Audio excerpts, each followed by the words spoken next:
Zdravo, dobrodošli. Ovo je moj sin Damjan koji me je pitao danas zašto više ništa ne snimam i stavljam na YouTube. Zadnji put kad sam njega stavio na YouTube, imao je 2 godine. Da. Ti voliš YouTube, jel tako, Damjane? Da, volim gledati. Imaš i svoj kanal, jel tako? Pa, tehnički sam imao, ali nisam. Ali nisi, što se dogodilo? Na gluposti sam radio. Imao sam onako 3 metra dugačko ime. Damjan Zalac Ultra Gamer 3000 Professional Gaming Join Now Subscribe. Vrlo lako za zapamtiti. Da. A o čemu biti da tata priča na YouTube-u? Rekao si da bi mogao pričati o nečemu.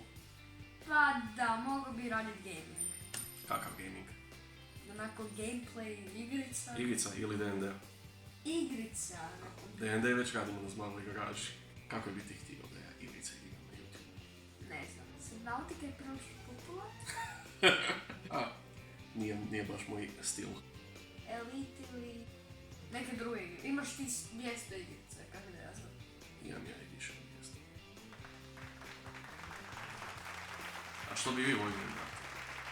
Možete subscribe, možete i saznati.